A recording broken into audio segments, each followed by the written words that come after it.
بسم اللہ الرحمن الرحیم۔ السلام علیکم ناظرین۔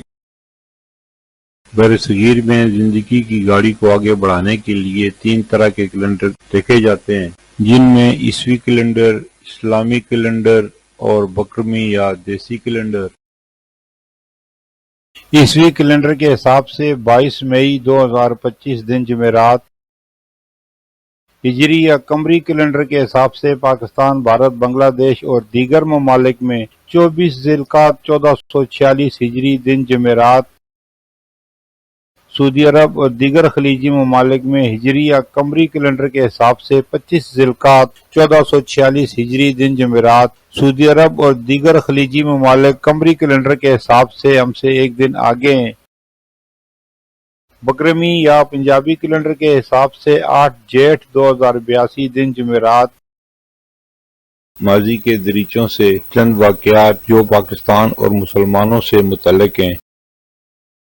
22 مئی 903 عیسوی عبداللہ بن احمد بن حنبل کا یوم وصال۔ محدث اور امام احمد بن حنبل کے فرزند تھے۔ امام عبداللہ 3 صدی ہجری کے نامور اور مشہور علماء اسلام میں سے تھے۔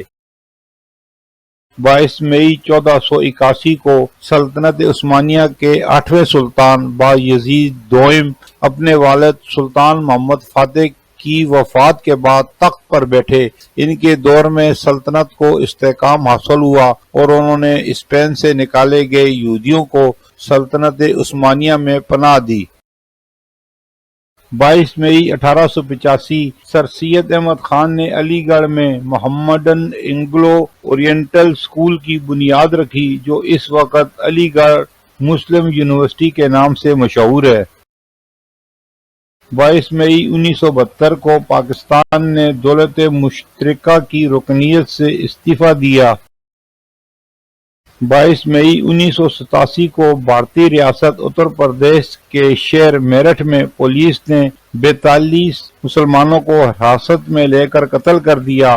اس واقعے کو ہاشم پورہ قتل عام کے نام سے جانا جاتا ہے۔ 22 مئی 1990 کو شمالی اور جنوبی یمن نے اتحاد کر کے ایک متحدہ ریاست قائم کی۔ اس اتحاد کے بعد علی عبداللہ صالح یمن کے صدر بنے۔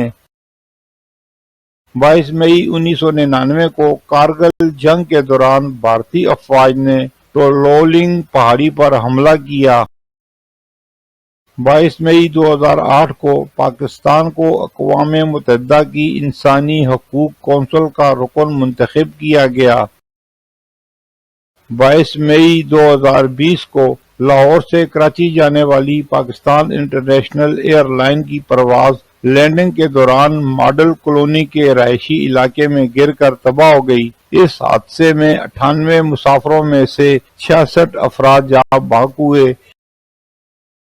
22 مئی 2022 کو عمران خان نے اسلام آباد کی جانب آزادی مارچ کا اعلان کیا، جس کا مقصد فوری انتخابات کا مطالبہ تھا۔ پھر ملیں گے اگلی ویڈیو میں، جب تک دیجیے مجھے اجازت۔ اللہ حافظ۔